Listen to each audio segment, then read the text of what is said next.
Law of attraction कैसे काम करता है आप सबको पता होगा। Like attracts like. अगर आप लोअर फ्रिक्वेंसी पे हैं तो आप बॉटलनेक्स, स्ट्रगल्स और डिलेज को अट्रैक्ट करेंगे। दूसरी ओर अगर आप हाई फ्रिक्वेंसी पे हैं तो बिगर अपॉर्चुनिटीज, विंस और सक्सेस को अट्रैक्ट करेंगे। इतना तो आप सबको क्लियर होगा। अब बात करते हैं कंपनीज की, बड़ी ऑर्गेनाइजेशंस की। कुछ ऑर्गेनाइजेशंस वो स्टार्टअप से ही मिड साइज या बड़ी लार्ज ऑर्गेनाइजेशन बनने में कुछ देरी नहीं लगाती। इनकी ग्रोथ बहुत फास्ट और स्मूथ रहती है।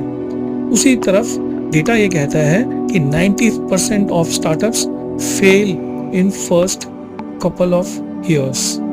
2 साल के अंदर ही मेजॉरिटी ऑफ स्टार्टअप्स जो है बंद हो जाते हैं। क्यों? देखिए, product market fit, execution, business fundamentals जो जितने भी हैं वो अपनी जगह जरूरी हैं और सक्सेस में कंट्रीब्यूट करते हैं, इसमें कोई दो राय नहीं है। पर एक बहुत बड़ा इनटेंजिबल है और वो है कॉर्पोरेट फ्रिक्वेंसी। ये वो कलेक्टिव फ्रिक्वेंसी है जो ऑर्गेनाइजेशन के इनटेंजिबल्स जैसे कि ऑर्गेनाइजेशन का mindset, corporate synchronicity, business consciousness के बारे में बताता है।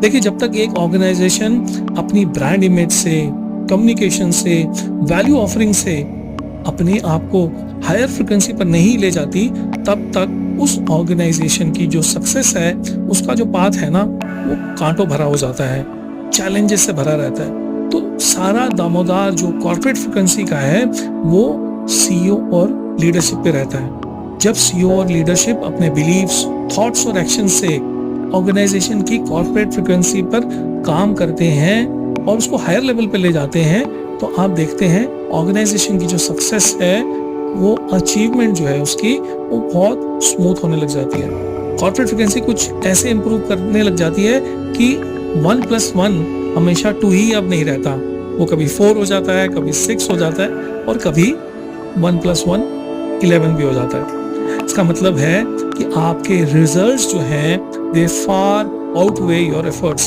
means you start getting compounded results। तो सीईओ के लिए ये मैसेज है, before chasing the numbers, first elevate your corporate frequency, sharpen the value you bring first to your employees, then your customers and then the stakeholders। क्योंकि अगर आपका employ खुश है और वो आपकी वैल्यू को समझ रहा है तो वो 100 और लोगों को जाके बोलेगा और 100 खुश कस्टमर्स जिनको वैल्यू डिलीवर हुई है वो 1000 और लोगों को जाके बोलेंगे। तो जो आपके स्टेक होल्डर्स हैं, आपके शेयर होल्डर्स हैं, उनके पास जो वैल्यू है वो खुद ब खुद डिलीवर हो जाएगी।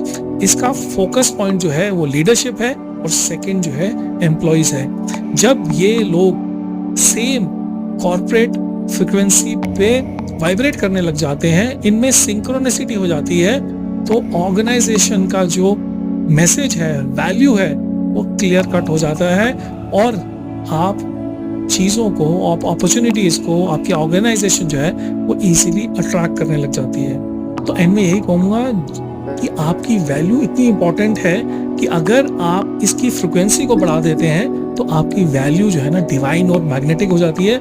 Your intent becomes clear, you don't sell, you attract clients like bees to the honey। Thank you very much।